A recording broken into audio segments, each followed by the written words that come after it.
Hi everyone, welcome back. ക്ലാസ്മേറ്റ്സിലെ റസിയാകാൻ കരഞ്ഞ് വാശി പിടിച്ച കാവ്യ മാധവൻ. മലയാള സിനിമയിലെ എക്കാലത്തെയും വലിയ ക്യാമ്പസ് ഹിറ്റുകളിൽ ഒന്നായ ക്ലാസ്മേറ്റ്സ് റിലീസ് ചെയ്ത വർഷങ്ങൾ കഴിഞ്ഞിട്ടും ചിത്രത്തെ ചുറ്റിപ്പറ്റിയ അണിയറ വിശേഷങ്ങൾ ഇന്നും ആരാധകരെ ആവേശത്തിലാക്കുന്നവയാണ്. അതിൽ ഏറ്റവും കൗതുകമുണർത്തുന്ന ഒരു സംഭവമാണ് കാവ്യ മാധവൻ റസിയ എന്ന കഥാപാത്രത്തോട് കാണിച്ച അതിയായ ഇഷ്ടം. സിനിമയുടെ കഥ ആദ്യമായി കേട്ട നിമിഷം തന്നെ കാവ്യക്ക് തോന്നിയത് ഒരു കാര്യമായിരുന്നു: ഈ സിനിമയുടെ യഥാർത്ഥ ഹീറോയിൻ റസിയ തന്നെയാണെന്ന്. കഥയിലെ ആ കഥാപാത്രത്തിന്റെ ഇമോഷനും മിസ്റ്ററിയും ത്രില്ലും കാവ്യയെ അത്രയേറെ ആകർഷിച്ചു.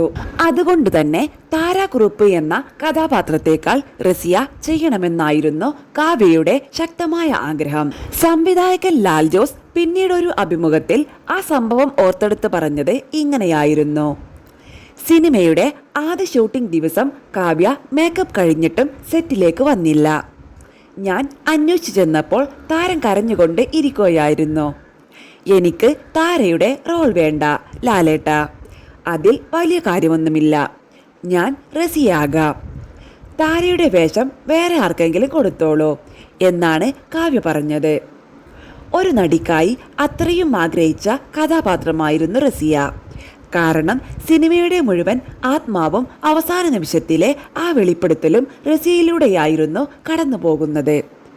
പക്ഷേ ലാൽ ജോസ് ആ മാറ്റത്തിന് തയ്യാറായില്ല.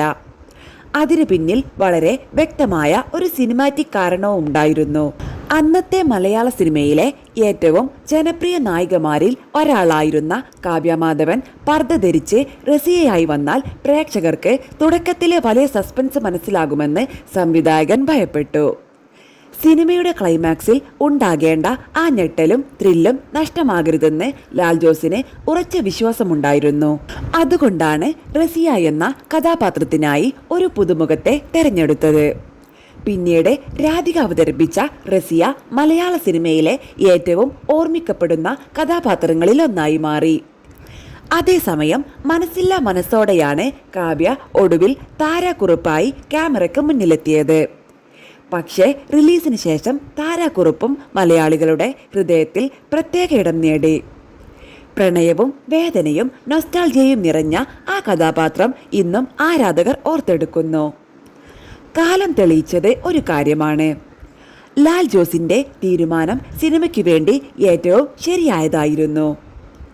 രാധികയുടെ റസിയയും കാവ്യയുടെ താരയും ഇന്നും മലയാളികളുടെ മനസ്സിൽ അതേ തിളക്കത്തോടെ ജീവിക്കുന്നു.